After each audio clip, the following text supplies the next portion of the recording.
you can see us, and that means you can relax and enjoy the presentation. We will be starting in a few moments. Thank you. You can see me? I can see you. What? So we'll give it to around 7:02-ish. Okay.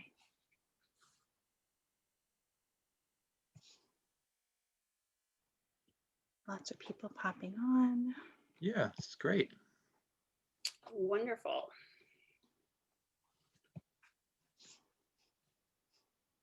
The training that I did around the tobacco cessation stuff, where they were helping like smokers and people who vape quit, they've had a lot better participation with all the meetings going virtual now. Just a lot easier for people to make. Yeah. So we are glad to see everyone. I see some Yeah. familiar names on the list.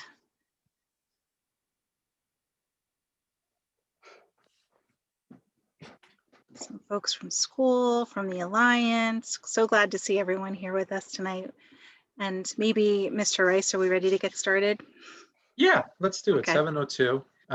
We're just going to do a little intro to start anyway, so we're not going to start the actual presentation. So thank you everyone who's joining us. We appreciate it. We're glad you're here. And my name is Kevin Rice, and along with Gwen Blake, we are the student assistance counselors at Watchung Hills Regional High School. We will explain our roles a little bit more towards the end of the presentation.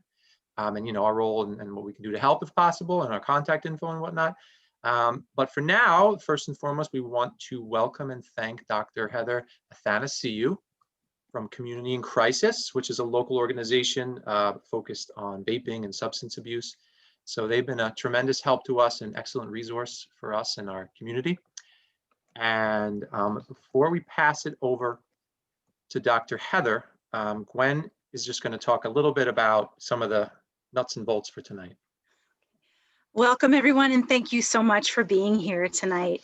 We are so glad to be bringing you this very important information for yourselves, for your children, and just to know more about having a healthy, meaningful life.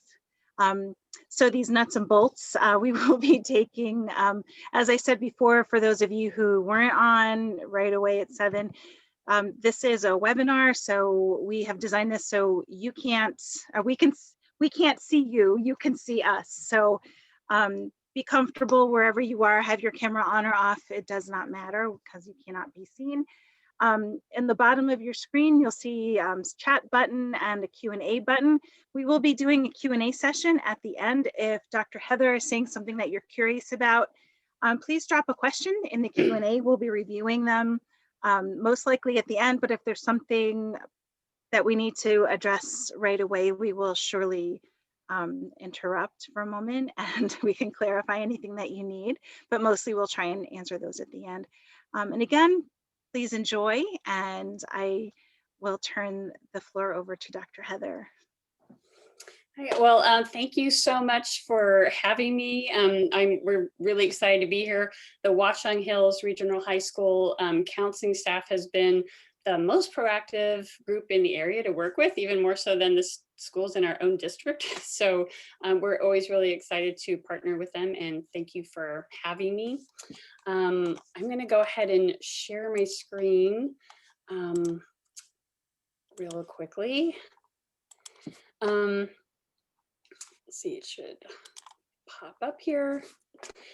So today we're going to be talking about changing trends, changing drug trends, and how one choice can affect your teen's future like no other, really. And your parents, you're sort of on the front lines and you're with them every day. So you're going to have a big influence on sort of how that decision making goes. And so we want you to have information, all the information that you can about this.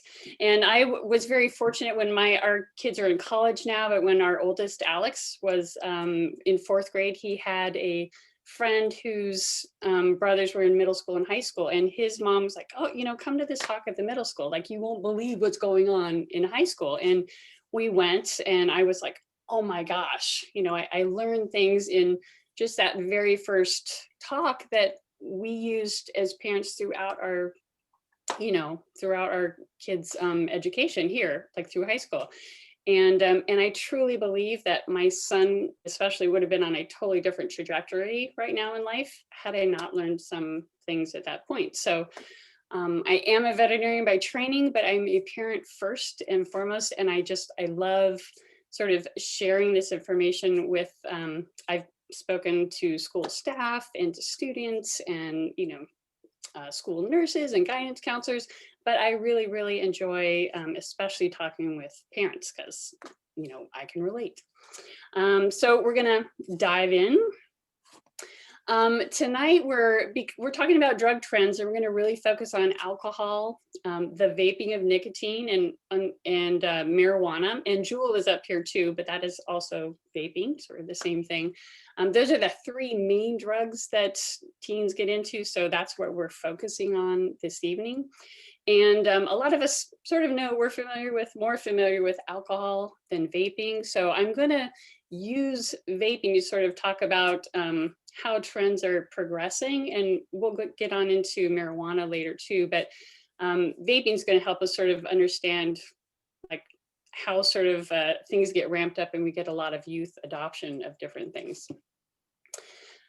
So we started out with the industry. Can you guys see my cursor here? Give me a thumbs up. Okay. So a lot of big tobacco companies are either outright owners or big owners in e-cigarette companies. And when I say e-cigarettes, that's the same as referring to vapes or saying Juul or other brand names. I'm talking about the same thing. So the original e-cigarettes look like cigarettes and they didn't sell very well. And so they have sort of evolved over time and become sort of more cool and customizable and easy to hide and appealing to kids. And then they became really appealing to kids. These look like things you would find in a student's backpack or a young person's purse.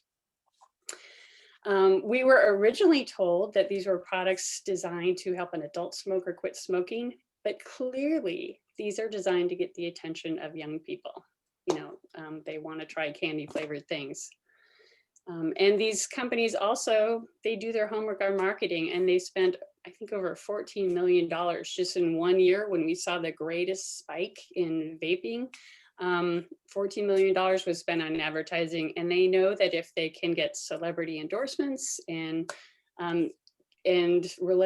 convey messages that like you're going to be sexier and more popular and cooler, and they link it to the musicians and music that they're following and the sports and things like that, that youth will get interested and they'll try it.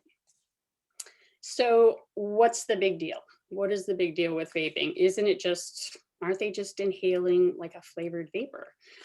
There's two really significant important things about vaping. One, there's the impact on their health, and primarily the lungs, and also the potential for addiction to nicotine.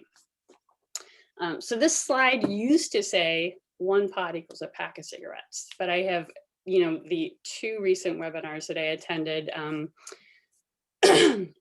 One was for pediatricians in New Jersey and 1 veterinarian, and another one was anyway. So that recent information shows that you only get about 1 milligram of the nicotine from a cigarette, and so they've actually bumped up this comparison. 1 Juul pod, it's about the size of your thumbnail, contains enough e-liquid in it. That's the stuff that's heated up and then inhaled as an aerosol. 1 Juul pod contains enough nicotine to equal 2 packs of cigarettes. So 40 cigarettes worth of nicotine in a single Juul pod. And when we have display tables up with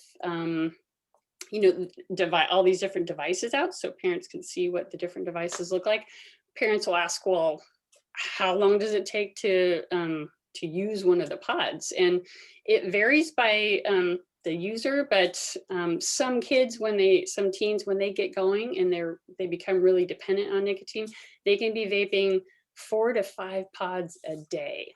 So even if they only did a pod a day, that's 40 cigarettes. So it's really high concentrations of nicotine. And it's important to note, 2 years ago, a lot of our students didn't even know there was nicotine in these things. Now, we've done a better job of educating them. So there's more awareness, but there's still, most of these products do contain nicotine. The industry, and I mean like big tobacco and these e-cigarette companies, they also want to know they wanted to know, and they've studied this, how many cigarettes do we have to get into somebody before they become addicted, before we have a customer for life? And that's only about 100 cigarettes. So if you look at the Juul starter kit, it used to have these 4 different flavors. Now the FDA has banned flavored disposable cartridges or pods like this. So they're not flavors anymore, but the starter kit has 160 cigarettes worth of nicotine in there. So all that you need to start your addiction. And back in the day before they sort of clamped down on the marketing and advertising to youth, they called this the back to school kit in September. So when we're talking about adolescents and teens, it's a whole different ball of wax than if we're talking about adults. So nicotine's still very addictive for adults. However, when we talk about putting it into a teen's brain, really different story. It's important to know that the brain develops from the back forward, and the very front part of the brain is called the prefrontal cortex. That's the part that is responsible for judgment, right versus wrong, impulse control, and decision making. That's why their car insurance costs so much. Like they don't make great choices all the time. So this is still developing. So if we tell them, oh, you could get addicted, or this could really hurt your lungs and make you sick, when you're older, that doesn't register. It doesn't really have an impact on them. And that's why we're all here tonight, right? To learn about this stuff, because sometimes we have to step in and sort of be that prefrontal cortex for them. So their brakes are sort of faulty. They're not really concerned about the consequences. And their brain is sort of in overdrive when it comes to a dopamine-based reward system. So they learn things very quickly, but that can also lead to addiction more quickly. Their brains, all brains, are hardwired to learn. They learn things that are needed for survival based on a dopamine reward. So dopamine's this sort of feel-good chemical that washes over the brain when you do things that will help you survive. So eating, drinking, sleeping, establishing like close connections with like family members, sex. These are all things. Sex has a bigger payoff. These are all things that would help an individual or the species survive. So this is hardwired in there going back for centuries. And if we put nicotine into that brain, nicotine has a huge dopamine payoff. The brain sees that and goes, stop the presses. Like, what was that? Like, we need to get more of that, because it's like an easy, quick payoff, right? And the brain's thinking, this is something we need to survive. So there's a reason that it's very difficult to stop smoking or all these other things. It's not just because the brain really learns to like something. The brain says, you need this and you need it to survive. So you're sort of battling evolution when we're trying to get somebody to stop an addiction. One sort of theme you're going to see this evening is that there's sort of a ramp up in the concentration of these different drugs. And so we've got, cigarettes at 8 milligrams of nicotine, and Juul sits closer to like 41 milligrams of nicotine in each of those little pods. When the FDA started regulating these flavor pods and said, a lot of kids are using these, we need to ban them, they banned these little disposable individual cartridges and pods, but the laws didn't technically include a device that was entirely disposable. So puff bars use vape and dispose of the whole thing, so that they sort of made it through the loophole. And this whole industry, like whether it's vaping or marijuana, it's sort of like whack-a-mole. The FDA will say, oh, kids are using this, we'll get rid of this. Well, another thing will pop up in its place. it's, it's sort of like playing catch up. So puff bars became a lot more popular after Juul flavored pods were banned. And the FDA ban also didn't cover Sorin, or not Sorin, but any devices that had tanks or reservoirs that you sort of fill with e-liquid that you purchase separately. Those weren't covered in the FDA ban. But look at the concentrations here. This is 40 cigarettes worth of nicotine, 50 cigarettes worth of nicotine for the puff bar, and 90 cigarettes worth of nicotine in a Sorin pod are possible. So the New Jersey laws close those loopholes a little bit, but you should know the price of Juul pods that are flavored just went up. Kids can get these mailed to them. They get knockoffs from China, and who knows what is in those things. So it's sort of definitely something to be aware of. So we're going to be talking about some numbers from the Monitoring the Future study.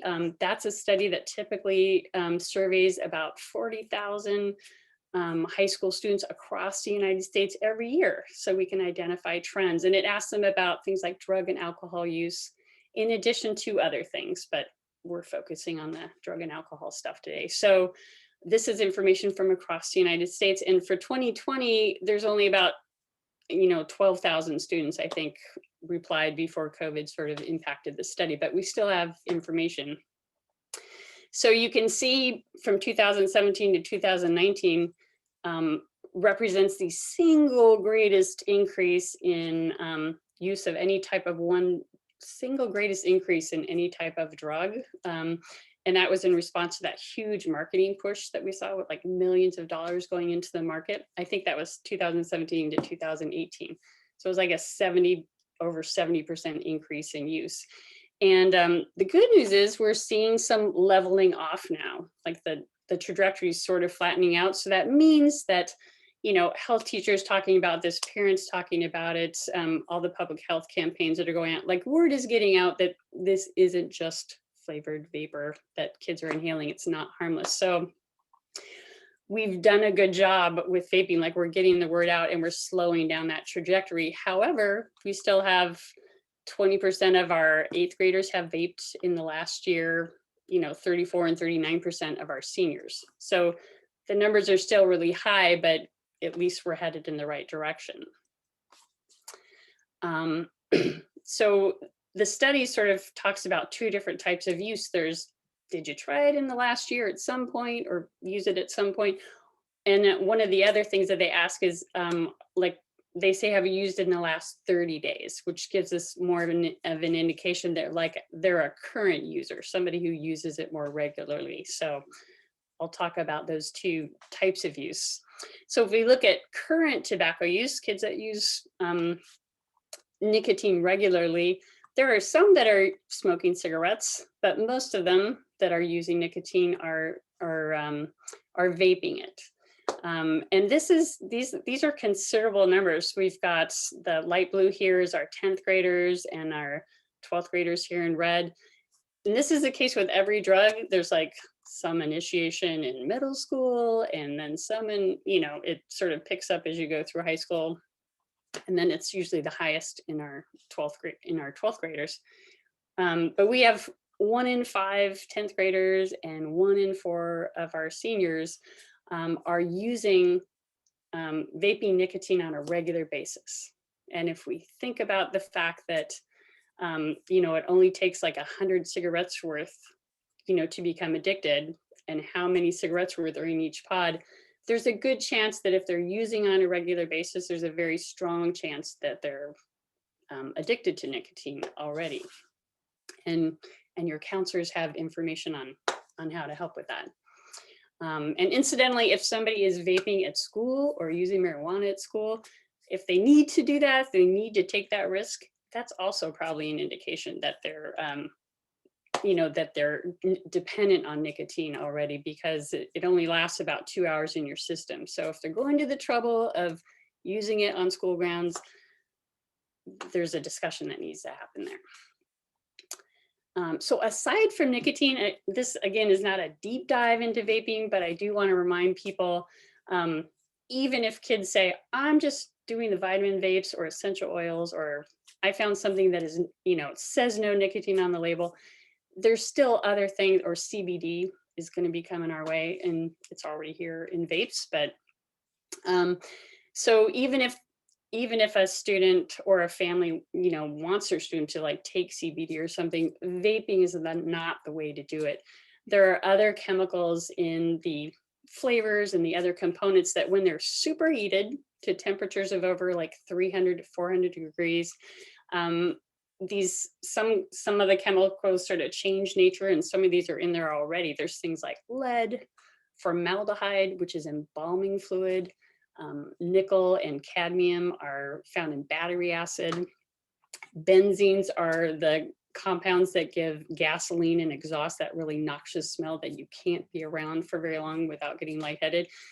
Many of these things we know cause cancers and other problems, and we don't have 30-year studies to say if you vape now it's going to kill you in 30 years, but we do have studies that say benzenes cause cancer and formaldehyde causes cancer, and lead, these things cause problems. And they're being superheated and taken into the most sensitive parts of the lungs where oxygen and carbon dioxide need to be exchanged, and they're causing like really significant issues there, to the point that smokers have been lumped in with the elderly and chemo patients in terms of those who are at high risk for COVID-19 and its more serious complications, because their lungs are compromised. And so they have enough information now to say that if you vape, you're also in the same category with grandma and the cancer patient. We know it's causing serious inflammation, possibly, if not damage to those lungs, and sometimes that's long term. Student athletes have called the Truth Initiative's quit lines on their own, like asking for help quitting because they just can't perform like they used to on the field. They just have an impaired ability to compete. This one young woman, Madison Langer, she goes around speaking to student groups now about vaping in her experience. She was somebody who loved gymnastics from the time she was like 5 years old, and it, made it onto the varsity team. And then as soon as she started using nicotine, she said it turned off her future goals completely. It made it hard for her to breathe, and she frankly just stopped caring. So remember, when you have this big dopamine release that is sort of easily achieved with vaping, all the other things that used to cause like a dopamine release and make you feel great, they sort of pale in comparison. So there's this concern about sort of losing that joy that you usually get from the things that you're passionate about. Because the pandemic affected the Monitoring the Future study,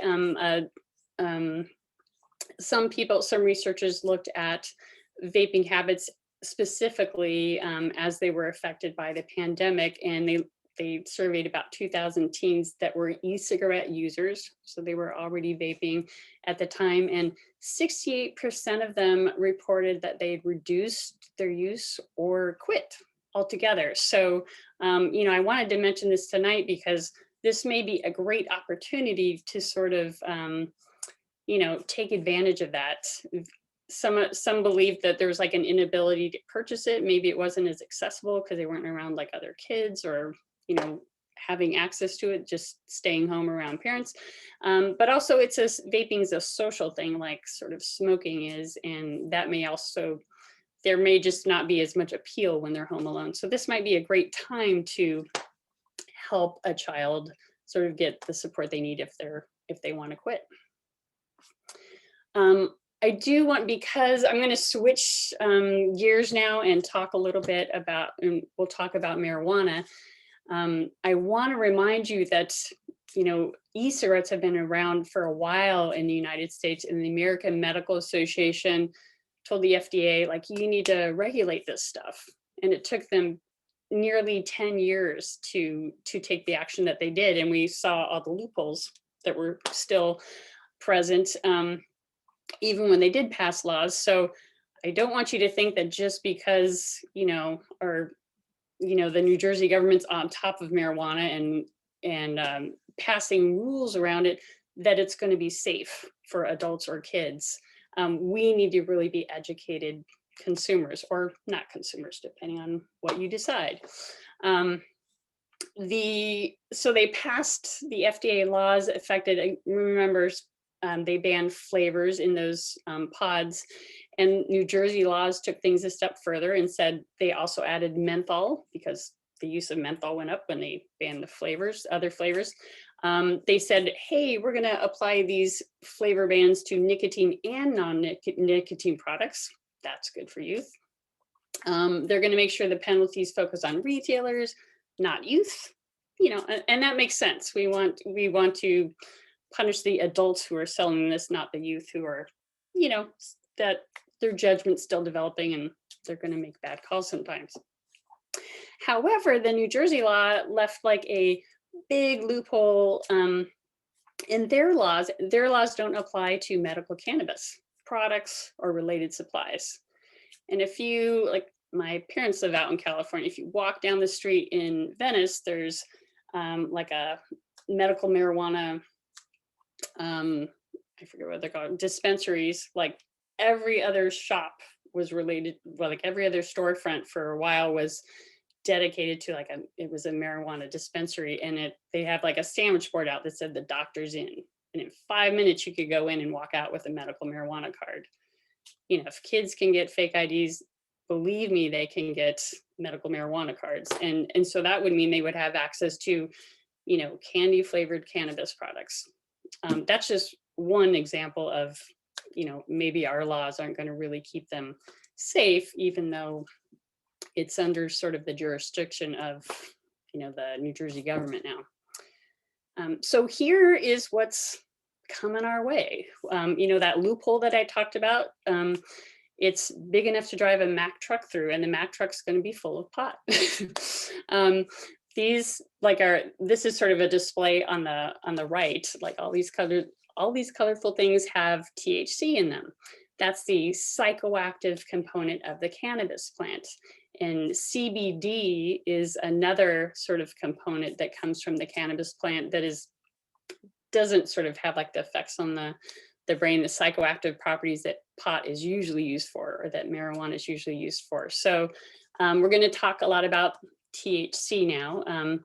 And places like this, there's places where you can get, places where you can purchase THC products or, THC outright in places like Colorado where it's already been legalized.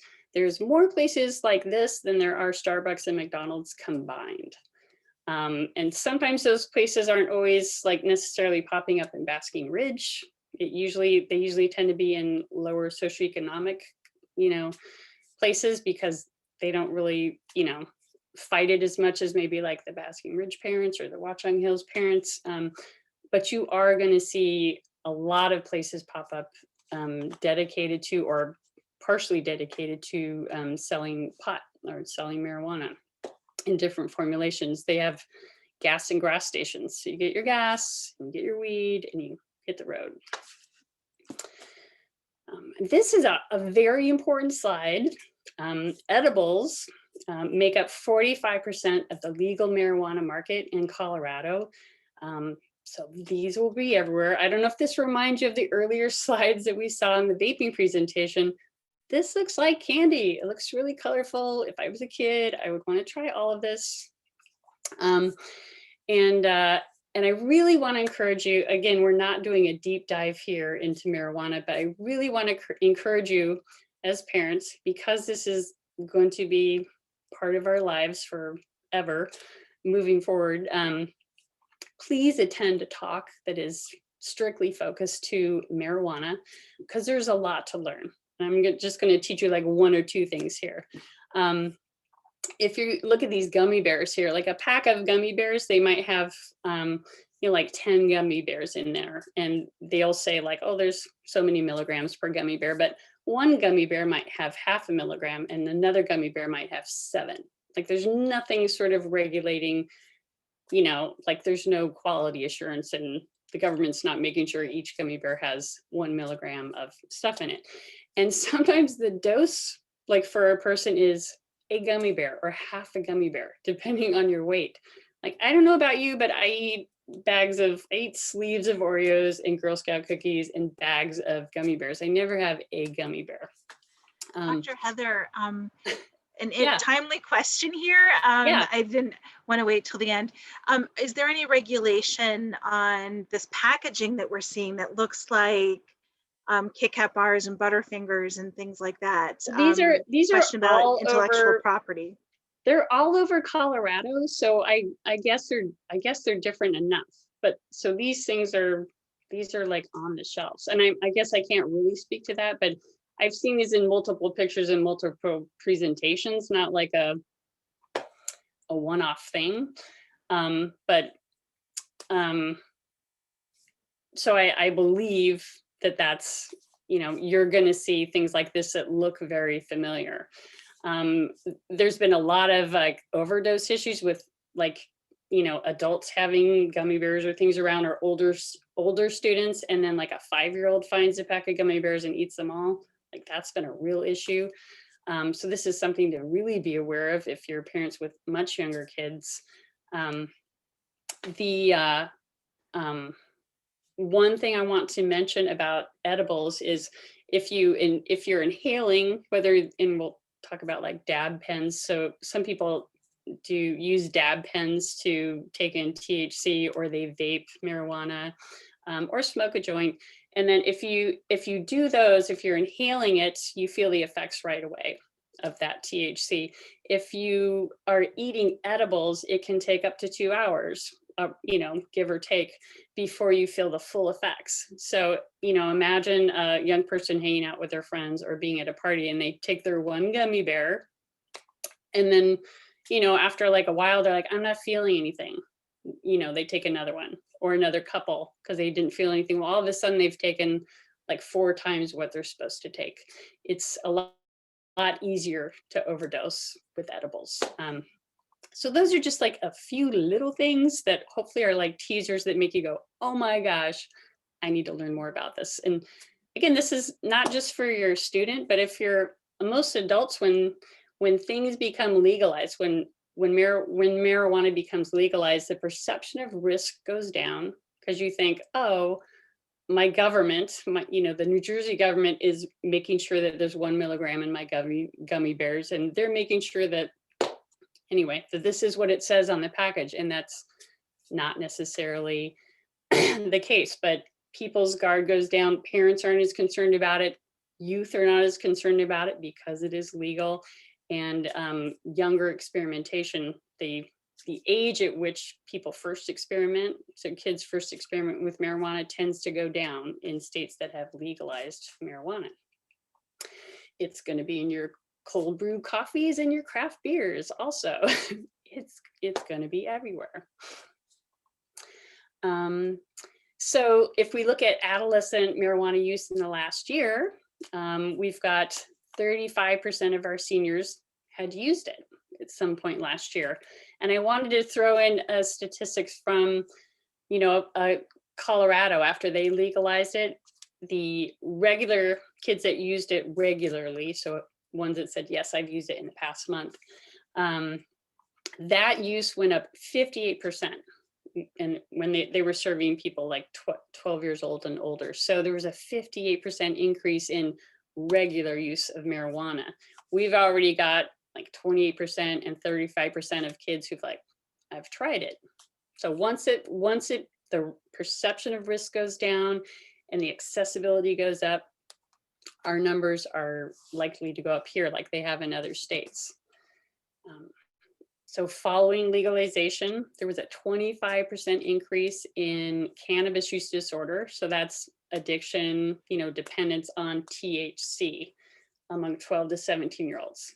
So 25% increase in addiction to that THC.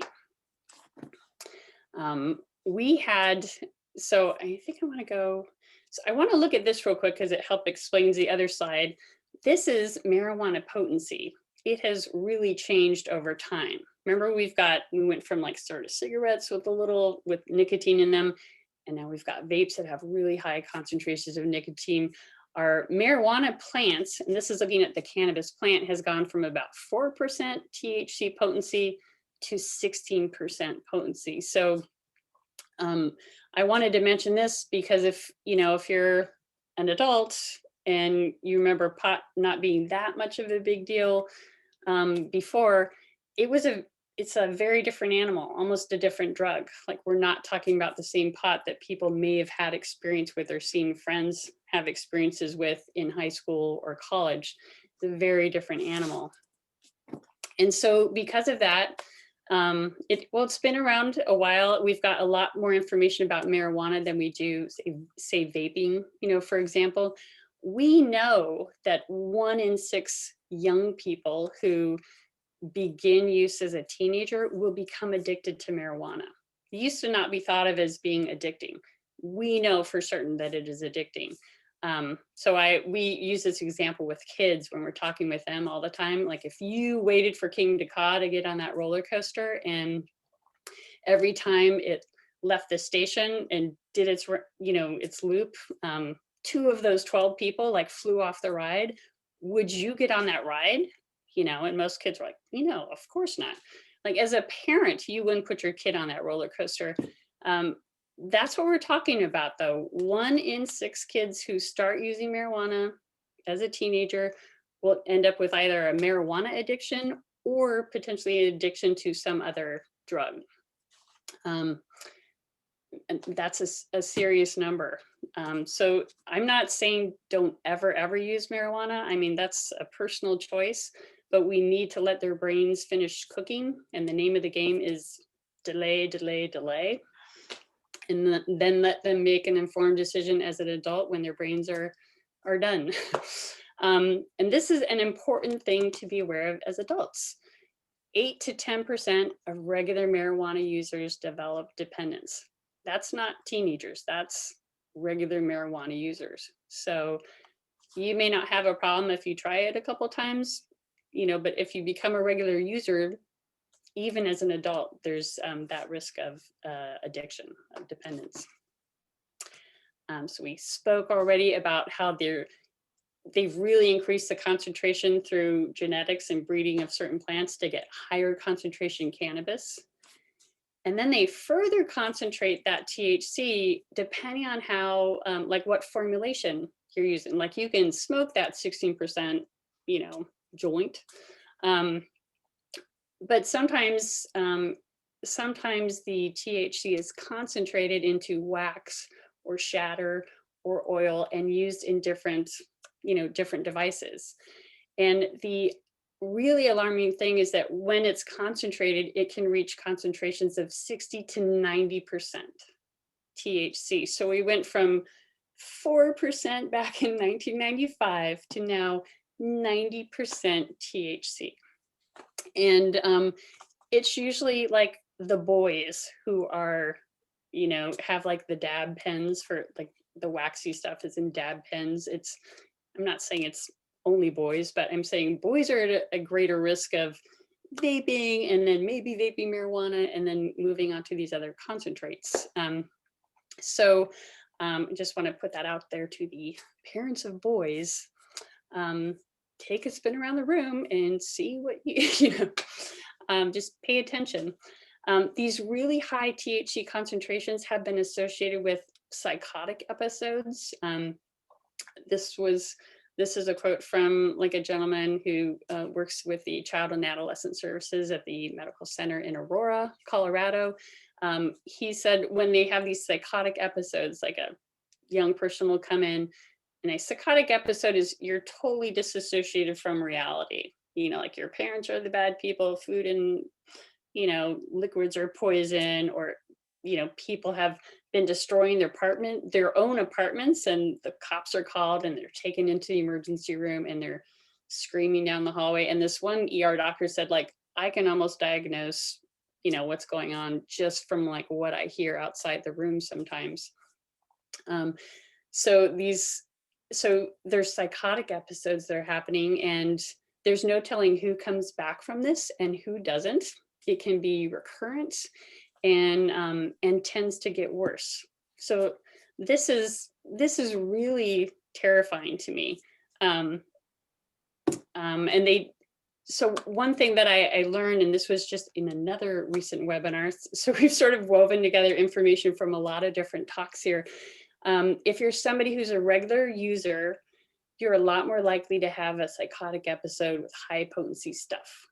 If you're, not so regular a user, like less than, weekly, you can still have a psychotic episode, and but it's less likely, and it's not necessarily associated with these high concentrates. If you're somebody who doesn't really use marijuana regularly, they said there was very little risk of having a psychotic episode. And it didn't matter if you were using like a high or low concentrate. So catching kids early, sort of having these conversations now and making sure you're not dealing with somebody who's using on a regular basis can be really protective. Dr. Heather? Yeah. Quick, just because it popped up and it was somewhat timely. Yeah. Aaron asked, at what age are the brains fully developed with respect to judgment? I don't know. Mid-20s, I usually. It's around 25. Yeah, usually it's mid-20s. They say 20 to 25, and that boys tend to develop a little bit later than girls, but it's 21 for a reason. That number for alcohol, for marijuana, for nicotine, that's been established based on a lot of studies. So if we can, as parents, if we can get them to 21, longer would be better. But the chances of kids developing addiction to whether it's alcohol or nicotine or marijuana, it goes down dramatically like the longer they wait. So 25 would be awesome, but the later the better. And that's a great question.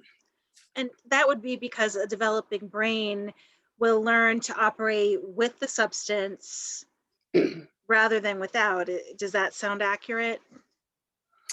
I'm not sure about that. I know that all my son's friends, they all started with there was just a little alcohol, and then there was alcohol and a little marijuana, and then some kids in that friend group, it was cocaine, and this is high school and the first parts of college. When they got to junior, senior year out, my son was like, I can't even hang out with them anymore because they can't do anything without first having marijuana. They can't do anything. They can't have any fun really unless they've been drinking first or had some marijuana. They got used to functioning like they needed that social lubricant for everything, it seemed. But I'm not sure what the mechanism is, but it's definitely established that the earlier they start use, or the longer you can delay use, the less likelihood of addiction.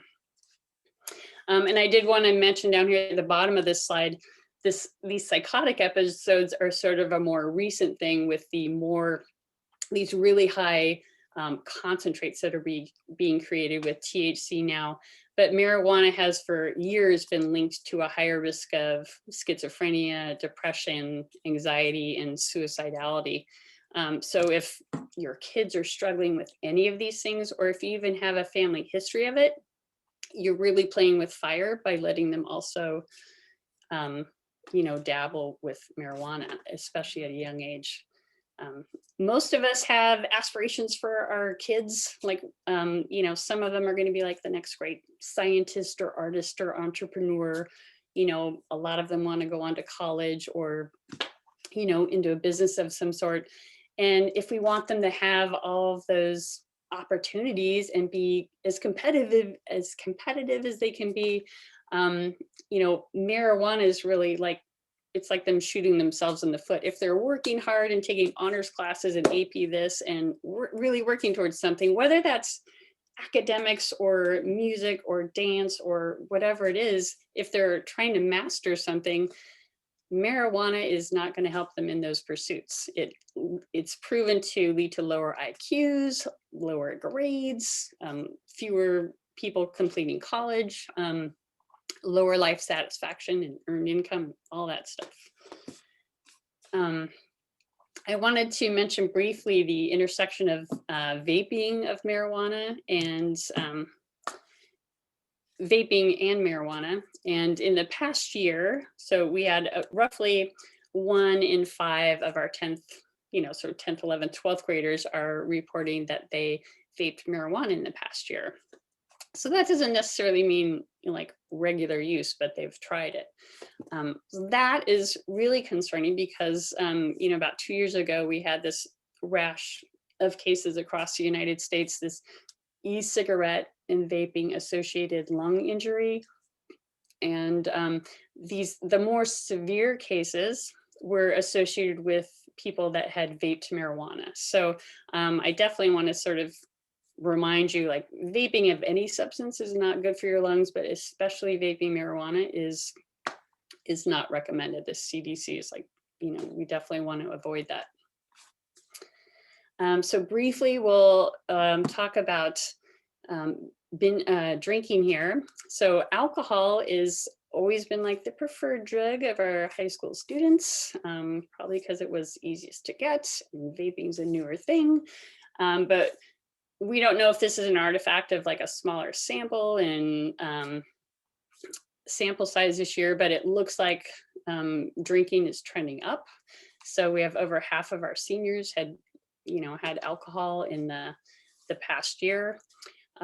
Really concerning is we have an uptick in binge drinking. And so when students were asked about binge drinking in the previous 2 weeks, so this is roughly 1 in 6 of our high school seniors said they have been binge drinking in the last 2 weeks, so 5 or more drinks in a row. And that's coupled with like a lower perceived danger around binge drinking. So they're drinking more and they're not as worried about it. That's a really high number. 1 in 6 of our high school, this is a senior. So the next year, this person maybe is probably out of the house, maybe in college. Somebody who's binge drinking on a regular basis is probably not going to slow down in college. It's really important to know what our kids are up to and to address things now. Why, they're supposed to make mistakes. I really want to sort of mention that, kids will remember that frontal lobe is not fully developed. Mm-hmm. They might vape and they might drink too much. And it's our job to sort of go, we really can't let you do that right now. Like, you got to wait on this. We need to sort of put aside the stigma of drugs and alcohol. If somebody's child is using, or if your child's using, don't let that sort of, there shouldn't be any shame around that. It was a choice that they made to try something, and you can see why the brain is really hardwired to sort of glom onto things quickly at this age. The focus should be, okay, that happened, now what? Like, what are we going to do with this? What are we going to do about it? And if you find out that they're doing this stuff in high school, it's not fun, but it's sort of a gift. Like, thank goodness this isn't happening in college when you're not around to maybe help them through it. So we have a really important slide here because a lot of parents go, oh, my teen, I've heard this so many times. They just do pot, or they just drink at parties. They're just vaping. Well, this study shows, this is a survey, again, this is self-reported by students, another national survey, smaller scale, but so this is basically saying that they surveyed students, and on the left, we've got students that said, I haven't used marijuana on a regular basis. And the students on the right say, I use marijuana on a regular basis. So the students on the left, if they haven't used marijuana on a regular basis, they also aren't really using much alcohol or cigarettes or vaping or other drugs like prescription pills or amphetamines or stuff like that. On the other hand, if they have used marijuana in the last month, in other words, they're classified as like a regular user, they're a lot more likely to be drinking. And 27% of them are have been binge drinking or heavy, or there's heavy alcohol use. they're a lot more likely to be using cigarettes or vaping or using these other drugs. And if we took this same slide and I took out the word marijuana and I put alcohol in there, and I took out the word marijuana and I put nicotine in there, you're going to see a very similar slide. So polysubstance use, or like using more than one of these substances at the same time, is very common.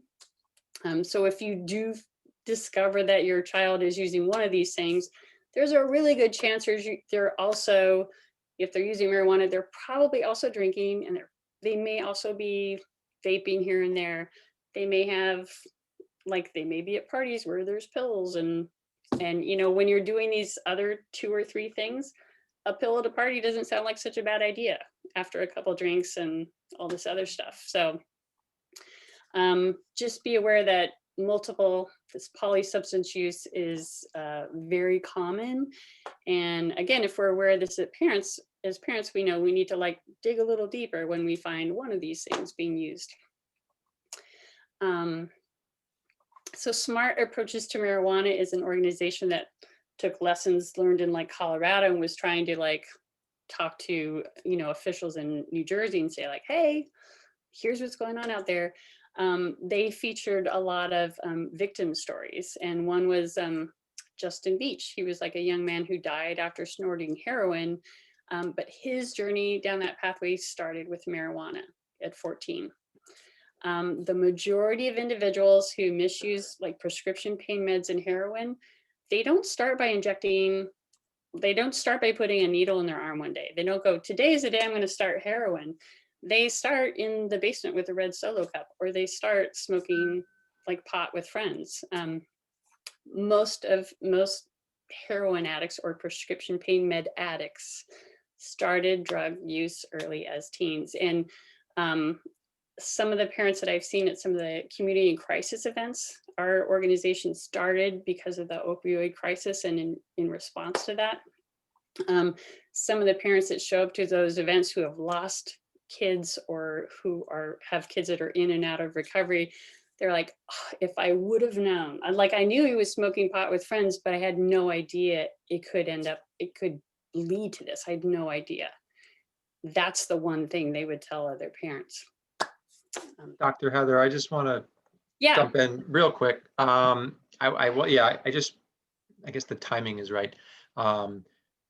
My cousin, I lost a year ago, February 29th, to addiction issues. So it was February 29th, he was 35, and my cousin Mark. And, you know, I can't sit here and tell you it's because he was smoking and drinking in high school. You know, I'm not even going to prove that, but he did, you know, and like a lot of teenagers, he did. And, you know, it's been a year now, but it just never really could fully shake his challenges. And, you know, I saw my aunt, you know, in the funeral, and it was quite rough for all of us. But again, I don't mean to be scary, but, you know, that's my cousin, my first cousin I've known my whole life. And that was a year ago. He passed away from issues over the years with addiction problems. And, you know, he started, you know, I couldn't tell you a specific day or year, but when he was a teenager, he was doing stuff. And, you know, all the time it got just to be too much for him. So it does happen. It really does happen. It's scary. There's always stories shared like that at every event. And thank you for sharing yours. Because I think that's what parents need to hear, to go, maybe to be like shook and awake and go, oh, you know what, I need to do something about this. Because many kids won't have trouble after drinking and having marijuana as like a teenager in high school. Right. But some of them will. There's a percentage, yeah. Yeah. So yeah, thank you for sharing that. This is one more reason to get in there and sort of stand your ground when it comes to these things as a parent. Drugs can change that dopamine set point and the ability to feel joy, and that may not come back ever. this one doctor, Corey Waller, he explains that we operate at a baseline dopamine level of 50, I think it's like milligrams per deciliter, whatever that is. We operate a baseline level of 50, and like parts of your day are great and parts are not so great, but you're around 50. And your best day ever, like your wedding day, and you like nail the dance with your husband and the music's perfect and it's sunny and like everything is perfect, that's a 100. And if you put THC in your brain, you get 600 in terms of the dopamine payoff. And it's transient, it's like temporary and artificial, and you come down from that and you come back down, not to baseline, you go down lower than baseline. And then if you keep using, you need like more to get the same effect, and you drop down even lower, and you need more and you drop down lower. But the real effect here is that even sometimes, even if a person is able to stop that stop that cycle, they may not ever be able to feel the same joy that they felt with the daily things in life. Like, playing with your dog and cracking up your friends and great moments with your family, or, accomplishing something that, like, working hard on a project and then watching that come to fruition, mastering a music piece or nailing a debate, like whatever it is that brings your student joy. Imagine them never being able to feel joy with those simple things in life. That's another thing that we're fighting for them as parents. So that's a really good thing. It's easy to say, don't do this, don't do that, don't do that. What we need to be saying is, what do you want to do?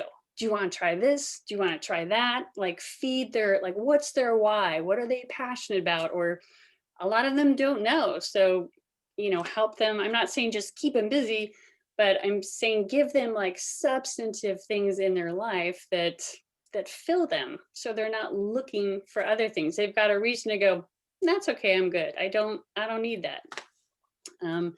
It takes a lot of time and effort as a parent. It's a lot easier to let kids be on autopilot and not really pay attention to what's going on. It takes a lot more, it takes a lot more from a parent to sort of feed their why and get them to this goal, right? We want to give them the best shot possible they have at realizing their true potential. And so we want them to be healthy. We want that brain to finish cooking. And we don't want them to start life with an addiction, like that is going to drag them down for the rest of their lives. So I do like to mention this to parents when I speak, because it made all the difference in the world for our family. Keep learning right alongside your teens. They have math, English, science, and all this other stuff. There's a parent core curriculum too. We need to learn about social media and video games and how that impacts kids. Mental health is a huge issue. Anxiety and depression and suicidality are things that have skyrocketed over like the last couple decades. And we see numbers of like trends in anxiety and depression and suicidality that they're the same as you see in veterans of war. So war veterans. So people come back from overseas, and we see the same levels of anxiety and depression in our teenagers. And this was pre-COVID. So mental health issues are something that are going to affect a lot of young people before they're like age 26. And it's important for us to know, like, what does that look like? And when do I maybe get help? When are they just sort of like moody and down? Or when is this maybe a problem? Definitely hear a talk that is specific to marijuana and vaping if you haven't, because these are still really prevalent and they're around our kids, and we need to sort of stay on top of that. I had written down here academic pressures and stress, but just sort of like pressures in general. If Rachel Simmons has written books about girls and like the unique pressures on girls these days. They have to be sexy but not slutty, and they have to be like smart and brassy and outspoken. But if they do that stuff, then they're, people are like, who do you think you are? And they're called a bitch. Like they get these messages from society that literally pull them in 2 different directions. And then you have the parents saying, oh, please don't wear that. Like dress more modest. So maybe they're getting pulled in 3 different directions. But we need to be aware of these, what our kids are experiencing, because it's very different from what you and I went through. And general parenting, like there are, I know that your counselors here are great at sort of there's like a rotation. All these topics have been, covered at your school at one point or another. I just would encourage you to read books on these subjects, or like keep going to a talk or a couple talks a year, because it could literally be life-saving. It definitely made our family dynamic better too, to have this information, and especially the parenting stuff. And I'm almost done, I promise. I want to remind you that they have friends. They need you to be a parent. Work with your school on problems, and the earlier the better. If you don't even know if it's a problem, ask them. There's a lot of credentials in that guidance counselor office at Watchung Hills Regional High School, and they're free. That's what they're there for. And they love it when people come in early and go, oh, this really isn't that big a deal. Da, da, da, da, da. Here's some information or whatever. Or if you are coming in early and there is a problem, wonderful. That, better outcomes with earlier intervention. And things don't go on your record or your student's record. Their teachers aren't even told about things unless things have progressed to a point where they would have to be. But this is just all about your student and getting them help or getting them information. Hang in there. You may not always be, I won't say you may not, you will not always be appreciated. Sometimes you have to say, I love you too much to let you, XYZ. Feed their why. There's a lot of different things that kids might be into, help them find what really turns them on and what lights them up, so they don't look for other things that light them up. And I do want to leave you with this last thought. Most seniors choose not to use. So these are really impressive numbers. I think it's great if we can all work to create, as like schools and a community, create a culture of non-use would really be the ideal. But if your student is feeling like, oh, it's just impossible, like everybody around me is using this, remind them, like 66% are not using alcohol, 75% are not vaping, 79% are not using marijuana. They want to be part of the crowd. The crowd's not using. So I want to thank you so much for your time and patience and sitting through another Zoom webinar. Hopefully you found, every time I went to one of these talks, I always learned something new, even to this day. I'm gonna turn things over to Gwen here in a second, and she's gonna go through the resources at the high school.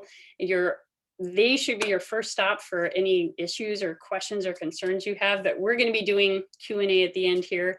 And if you feel like you have more you wanna talk about with me, or a question that I can help you with, this is my personal email, please feel free to reach out.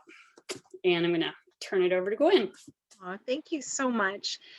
This was such valuable information as a clinician and a counselor at the school, and as a parent. I really appreciate all of this, Dr. Heather. And parents, I think the best advice of the night is help your kid find their why. All these passions that they have, things that will really light them up and light their brains up in a different way than a substance ever will.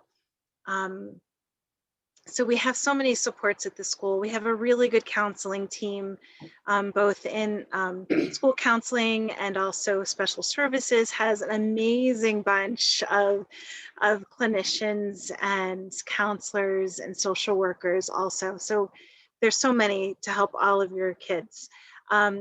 So as we said in the beginning, my name is Gwen Blake. My colleague here on the panel, Mr. Kevin Rice, we're the student assistance counselors. We handle a lot of the mental health needs that come across with students. We work very closely with both the school counselors and in the special services. And we also have a wonderful clinician through Care Plus. Her name is Maggie Panagias. I don't know if she's here tonight with us. She's fantastic, and that's an agency that sends someone to work in the school. And as you're listening to this last bit of services, please pop your questions in the Q&A. So I see some things popping up in the chat. It'll just be easier for us to make sure that we get all of your questions if they're in one place, if you would please. So services, back to what we offer here at the high school. We offer individual support, supportive counseling, and referrals if there's some more counseling that's needed, or a little bit more support outside of school. We are a confidential service, which means if there's any students there, parents, this doesn't go on school records. And when we talk to a student, the information stays between us and the student, much like when you go to a doctor's office or a clinician outside of school, there's that understanding. And we take that very seriously because we want you to feel confident about coming in and asking for help, because we know it's not easy all the time. We have on our website, the Warrior Wellness.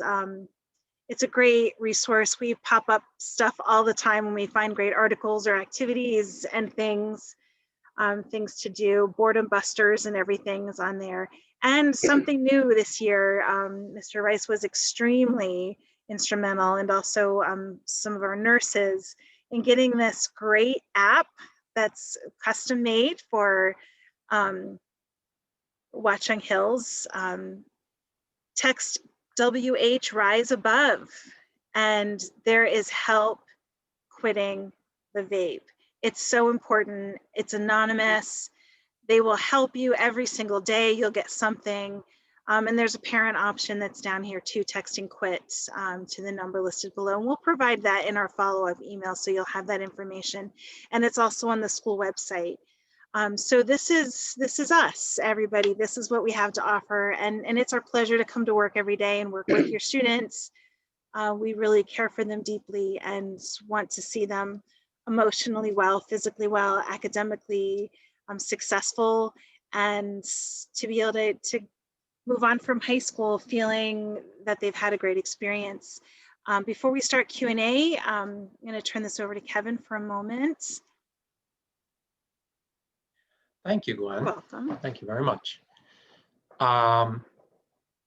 Questions popped up. The Rise Above, yeah, we have them all over the place, and particularly in the bathrooms. So we try to get the word out. Now, ironically, you could say a lot of students are not in the building this year, but we'll be using this quit option for quite some time, and into next year. I believe some teachers also, we've gave some information to teachers. Yeah. So I believe a lot of them have it on their classroom, just something there so students can see it too. So we're doing our best to get the information out, and we will continue to promote this as we go. And yeah, and it is, you know, the concern maybe a student has, oh, well, then it's school related, or no, it's completely anonymous. We don't know who's putting their number in or anything like that. Right. But just, we wanted to touch on the recent, New Jersey adult use cannabis reform bill. That doesn't change what's going on in our school, or pretty much any other school. Similar to alcohol, it's 21 and older is what it's been legalized for. And yes, I mean, that concerns me, the availability, the normalization, if you will, and availability and all that. It's concerning. Our role is to, as SACS, Gwen and I, and Dr. Heather in her own role, is to, as much as possible, get the information out. Not, you don't want to use scare tactics, but it is about getting the facts out. These are the risks. These are the things that could happen, and then choosing not to, which a large percentage of students are choosing not to, that's the way to go, Yeah. and so that's in our role in all different ways is what we try to get across. But yeah, again, this legalization, does that mean students can, walk around school and, I don't know if any of them are thinking that way, but it's certainly not permitted in any way, same as alcohol has been. There was a question that came up later about, students may, talk about, or there's websites and social media and everything that says weed is totally harmless and it's medicinal. And, you could say also that, opioids are medicinal, or, all these things can kind of be correlated to be, well, it's fine, it's medicinal, it's legal now. But I guess again, our role and what we encourage parents to get across is there's dangers, there's risks. It's not needed. There's other ways to find, to light up, if you will, as Dr. Heather and Gwen were saying. So, that's what we try to get across in multiple ways. And the more parents can have those open conversations, which can be tough. I mean, my boys are 7 and 9, so kind of trying to sprinkle it in here and there, but I'm not there yet, like a lot of you with the teenage years. So my boys still want to hang out with me. Enjoy it while you can. I get a lot of eye rolling from my daughter when Yeah. I say, well, and Yeah. I know, Mom. So hopefully it's in there. She's a little older than your boys are. It's happening though. But just to point out, does. in terms of just so we tell this to students too, and we want them to understand what it is, what it means. When there's a student that a teacher or one of us or a staff member, or VP, if they are concerned that a student is under suspicion of being under the influence of alcohol or marijuana or in possession, there's kind of, once the train leaves the station with a concern like that, certain things happen. A parent is contacted. They go to the nurse. They are typically required then to also go to, particularly with alcohol and marijuana suspicions or possession, they are required to go to the doctor. And because we treat this all as a medical emergency, we don't know what's going on until we go through these steps. So, the drug test occurs. There are consequences. And again, we don't like to come across like scary and, tell them they're going to get in trouble. But, same as with parents, actions have consequences. And we want that to be clear, and I know Dr. Heather said before, students have friends, parents are not friends, it's a different kind of role, and that could be tough. And as again, with my boys, I'm sure I'm going to come across challenges with those roles. Same as us, Miss Blake and I, we're not their buddies, but we're counselors who, we hope they can trust, but we also will say there's consequences if you make certain choices. But we also, our intent is to offer support for those students and say, okay, decisions were made, not good. Let's talk about it. Let's find the appropriate level of support. Let's move on and try to make better decisions moving forward. And that's part of our role. When we go out, talk about this new legalization. What does that mean? Whether we're going in health classes or phys ed or just students talking to us in our office. But what we also want to put out, and I know Gwen already touched on this, and I'm almost done. If a parent reaches out to us and says they're concerned about their son or daughter, whether it's because they do know what's going on and they're just kind of, looking for help, or they don't know what's going on and they're looking for help, that's confidential. That's different than if a student, we know or we think is under suspicion and we then have to act on that. None of it, again, is on their records, but, a parent calling us concerned or looking for help, that's between us and the parent. And potentially then we would talk to, that student about, what we can do to help. The same as if a student came to us and on some level acknowledged, they were having trouble or they just admitted to something. It's confidential. It doesn't mean automatically that, they're in trouble or we're going to report it. It really depends situation to situation. But we want parents and students to feel a level of trust coming to us to talk about any concerns. And we can, as Gwen said, we can give resources and, talk about things. We can have a meeting, whatever's appropriate, whatever makes sense in that situation. But we are certainly here to try to help offer our experience and support with whatever's going on. And again, that also ties into these types of events. One of the questions on a survey you're going to get, before I forget, you'll get at the end of this, in addition to some resources tacked on to the email you'll get if you signed up for tonight's event. You'll also get a chance to, if you want to put in any ideas for other topics going forward, because we like to have these several times a year. So on that note, I'll stop talking for now, but we can move on to the Q&A. And if anyone, please, if you have questions, you can put them in. I think there's a few in there already. We have some.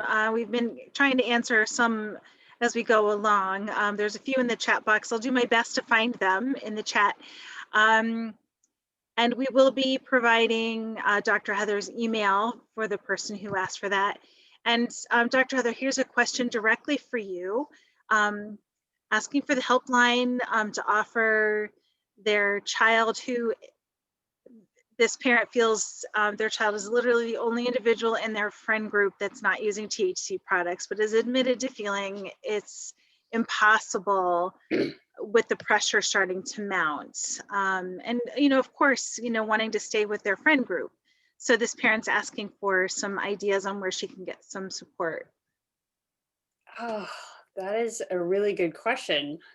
I don't know that there's a, and what I can say is like, I could totally relate because my son's group, like everybody who comes out of like 5th grade and they've gone through the DARE program, they're like, I will never use drugs ever, and then somebody starts drinking and then somebody starts using pot and nowadays somebody starts vaping. My son's friend group went from not using anything to, by senior year, heavy marijuana use, binge drinking. My son said he goes, I don't think most of my friends have had a sober day in 2.5 years.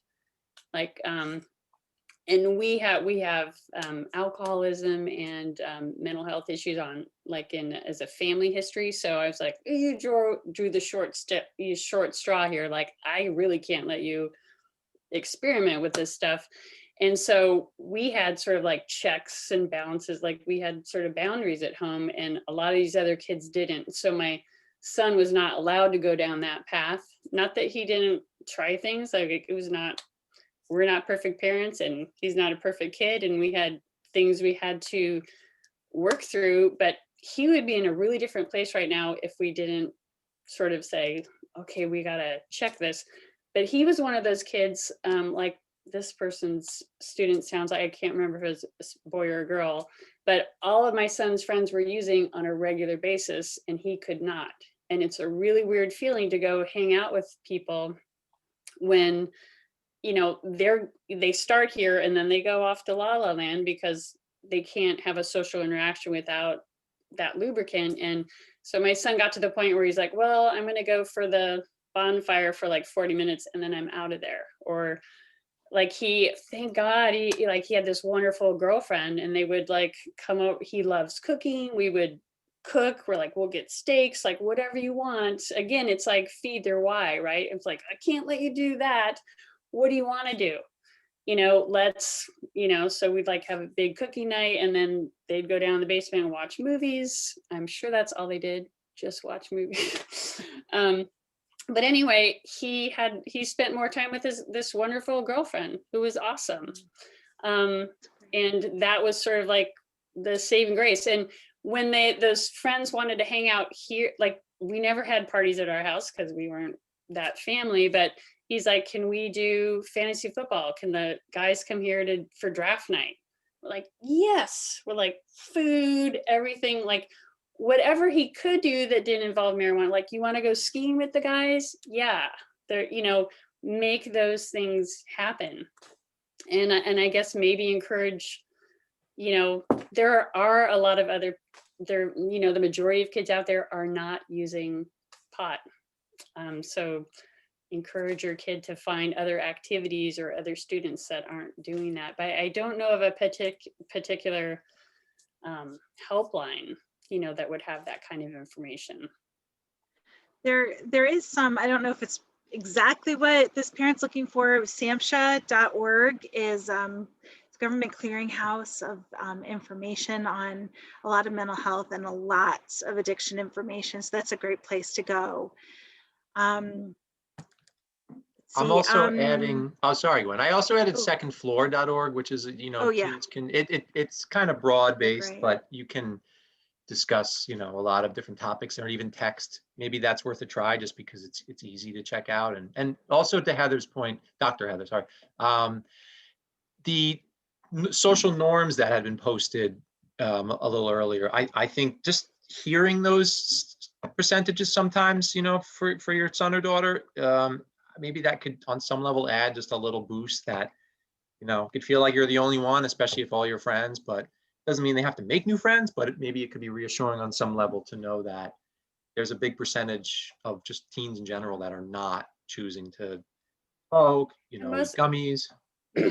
Most teens will have, like maybe they have like a soccer, like some friends in the soccer team or some friends at school or some, maybe there's like 3 pools of friend groups, so if it's the school group that's like heavy into marijuana, maybe you start encouraging, the activities with the other groups, or, whatever that looks like. It's tough. It's easy to let them go to the party and smoke pot. That would be the easy, don't smoke too much, have a good time, but it's much harder to say, oh, I just can't let you do that, not right now. What do you want to do? Like, I would really, a big part of some of the parenting stuff that was talked about in some of the talks that I went to was involve your kid in that discussion. Don't say like, here's what's going to help them. Your son or daughter knows best, like, what is it that you really want to do? Okay, if you can't do that, what's going to make that better? Our kids weren't allowed to do, like, we have prom house, which is like Animal House. You're too young, you probably don't know what Animal House is. But it was like, prom house was like a frat house for 2 weekends for like days after prom, and 40 kids went down and stayed at this prom house, and we're like, I'm sorry, like, we can't let you do that. Like, what do you want to do? What do you want to do that weekend? And we went down to Florida. Alex's girlfriend and her mom went, and I went with Alex, and we had, like, Alex and I had separate rooms, but it was beach time and drinks on the beach, and not drinks, like, just fun, like great food and warm weather. And then they were getting all these Snapchats of people like waking up in vomit, and like, yay, they weren't a part of that. But that was sort of like asking Alex, like, okay, they really wanted prom house, but we're like, what else can we do? Ask the kids, involve them, and and acknowledge, like, I know this is a really tough situation I'm putting you in. I know it's tough. Like, how can I help make it better? Great terms segue of, into another. Oh, go ahead, sorry, go Mr. ahead. Rice. I was going to say, Oh. in terms of a helpline, if you want to call Miss Blake or I helplines, maybe that's not necessarily the path, but we can certainly talk to students too if maybe they just want to vent, or get some things Absolutely. out during the school, or whether it's virtual, in person. We're always an option too, but if that's something they would consider. So there was a question, just trying to scan through the chats too. So what about hearing about how harmless it is? Answer, like, what should we answer when they say, what's the difference with alcohol? Is there a difference? And that they're finding a lot of research saying marijuana is harmless. Well, there's research that research is, they're probably on a site that sells marijuana devices or THC, I'm guessing, or it's like a blog about, somebody who gets their advertising from somebody who's selling marijuana, THC stuff. If you look at the, it's pretty irrefutable. It's highly addictive. There's no disputing that. I'm trying to think. We can send, to you guys this recent, PowerPoint that's just all about sort of high potency marijuana, and I can send you slide decks to the counseling office if you want to share that with parents. But I would say, so as a parent, go on a website and look at okay, this is a great one, Smart Approaches to Marijuana. Like, you can look that one up. They're the ones who sort of brought everything that's going on in Colorado and tried to teach, governments like New Jersey before we legalized it, like, hey, here's how this experiment is working out. It's not great. So there's a lot of wonderful statistics on that, and stories, like the victim story I shared with you. I forget, if you Google Smart Approaches to Marijuana, I think it's Learn Something Smart Approaches to Marijuana. So that is an excellent resource. And then, so look at that with your student, and then look at their resources. It's really important as a parent to, instead of just saying like, no, it's addictive, I know it's true, and you don't, let's say, like, show me your resources. Like, let's look at that together and sort of become a consumer of that information. Go, oh, this is a blog by the guy, just like, look who's, it's a a Pothead's blog. Like, okay, let's look at that. Look at that. Now let's look at smart approaches to marijuana. And so that sort of shows like respect, and that like you value your, your students, perspective. You're giving them time, and sort of like look at those two together, and then ask them like, so what do you think? Have a discussion about that. That's a great point. Like, show me where you're reading this. Like, let's check that out together. Mhm. Do we have time for one more question? I do. Yeah. Okay. I love this stuff. Really, some good questions coming from parents. How can we tell that our child did drugs when they went to a party? Eyes, the way they're talking, and it seems that they may be acting normal, but what are some clues that parents can look for? So that's a really good question. Like, your kids, right?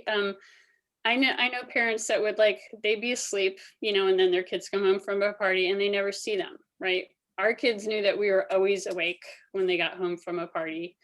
When things really ramped up in terms of pressures, we actually got a breathalyzer, and we're like, sometimes we're going to breathalyze you when you get home. Surprise, and we didn't do it that often, but they're like, I don't know if tonight's one of those nights, and they made fun of us, and they, I'm sure, cursed us at parties, and we were like the hardos. And again, I'm not going to say that this is the way to do it. My daughter's like, she's so mad that we did that, right? Anyway. I don't know that it was the right thing to do, but I do know that our kids didn't come home drunk.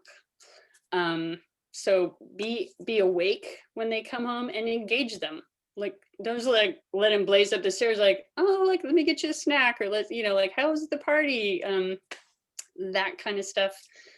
When our son, he had a friend who had an older brother and cousins who smoked pot, and we're like, okay, that's probably coming our way soon. It was just around in their universe, right, as they got older. And there was some experimentation. And so we said, hey, we have these, and you can go to CVS and get these 5-way urine tests. We're like, we have these urine tests. Some parents are going to be like, she's crazy. But remember, it's a deterrent, I have sure. I have risk factors in my family, right? And this scary stuff, please don't do this, and here's why, didn't resonate. Again, this is not working. So we're like, once in a while, we're gonna do this urine test.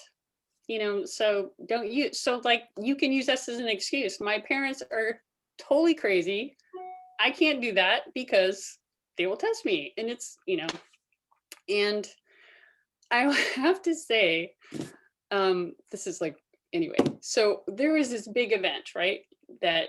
Which I was a part of. I helped get my son's whole team to go to this event, right? Chris Heron came and spoke about he was an NBA basketball star who, again, started with the Red Solo Cup in the basement. Fast forward a couple years, he's doing heroin in Italy. Yeah. Anyway, it was an amazing life story.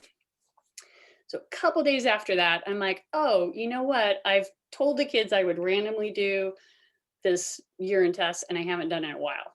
And I did it on a Monday, totally out of the blue, just hey, remember I said I'd do this? And so, our son's like, oh, is this that pot test? And I'm like, actually, it tests for 5 things. And he's like, oh. And then it was confession time. It was blah, blah, blah, blah, blah. And I'm like, oh my gosh, I'm doing this not for a living. It was volunteer, but I'm like, this is literally my hobby, is talking about this stuff. You just went to this talk. Why are we having this conversation about X,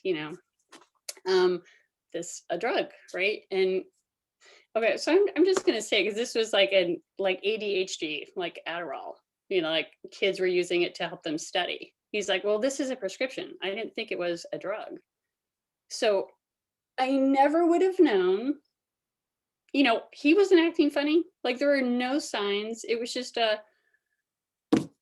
sometimes you're going to know and I'm not saying you should drug test your kids, but our kid, he kept sort of like bumping here, bumping there, like pressure testing things. And so we kept adding like a different layer of like, okay, if you're going to do that once in a while, we'll check to make sure everything's cool still. And again, I'm sorry.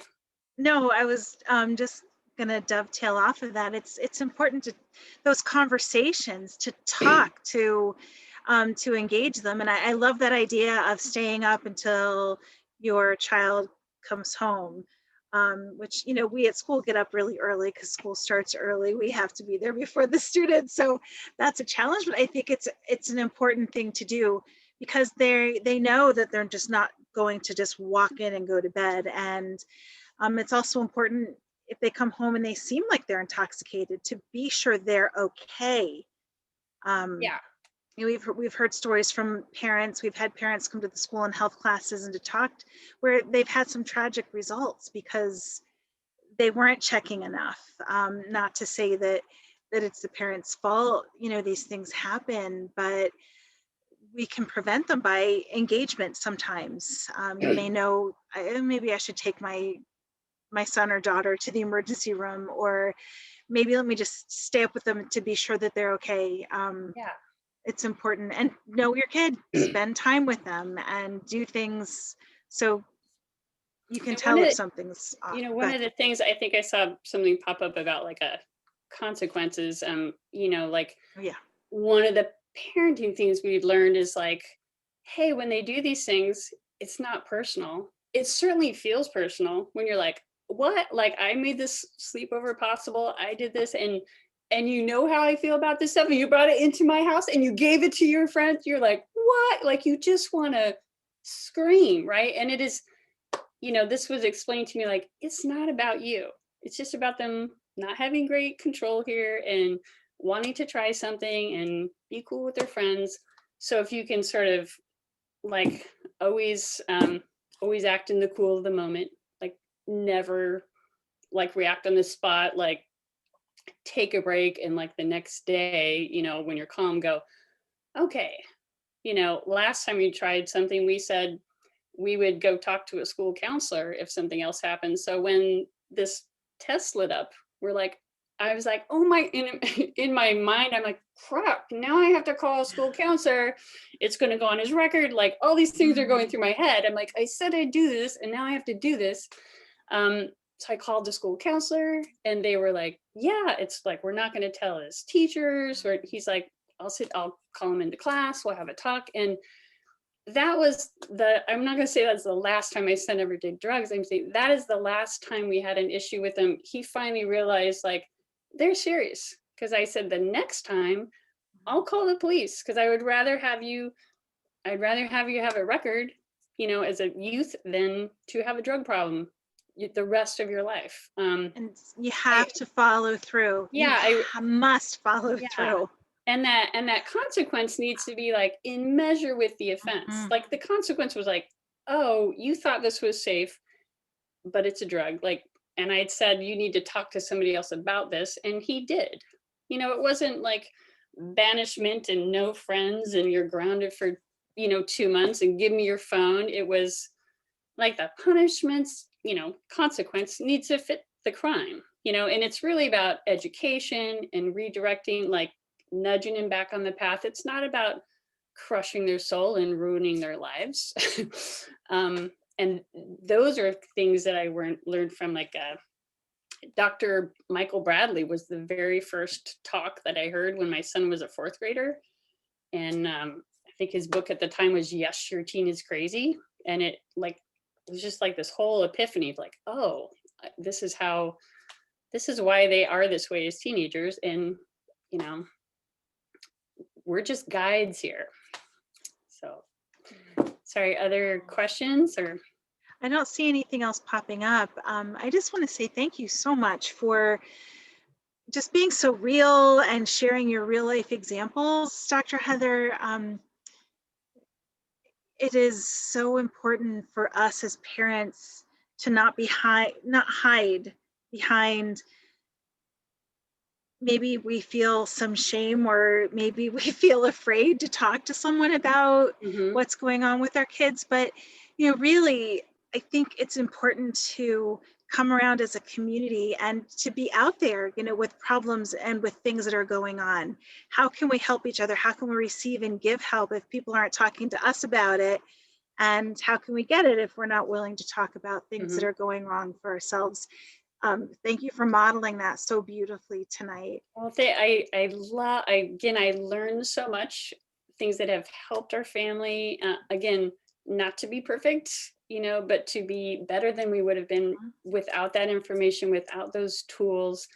Um, and if anybody wants to sort of set up like a small group, like coffee chat, Zoom, like, Sounds just wonderful. email me. You can get a group of friends together and you can just sort of like keep this conversation going, right? Like, how are we going to, it's nice to bat around ideas. I'm like, these are some Mhm. things that we did. And when I mentioned that to some people, they're like, you're insane, but like, when you talk to other people and get different ideas, you're like, oh, okay, there's 100 different ways to approach how will I know if my kid's using, or what will I do if I do find he's using? And if you sort of talked about things ahead of time, you just you're going to be a lot more calm in the moment. Like, okay, I'm not sure how we're going to get through this, but we're going to get through this.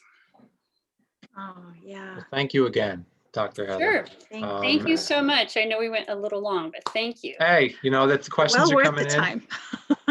Do we have anything So I else? do want to point out real quick, and again, thank you, Gwen. Thank you, Dr. Heather. There's going to be tomorrow at some point, everyone that signed up will get an email, and that will include a survey, which we'd ask you all to fill out if you could. It's primarily beneficial for Dr. Heather in Community in Crisis. It helps for grant funding to provide Mhm. more data like this and more Yes, presentations. yes. But there's also a question at the bottom, which is open-ended, which please put in, have you have any thoughts or requests for topics we could have Yes. in the future? It could be We're more of this, but certainly we touch on mental health and other issues. So, we want to provide what, our community is looking for. So yes, and we do we have plan to do more.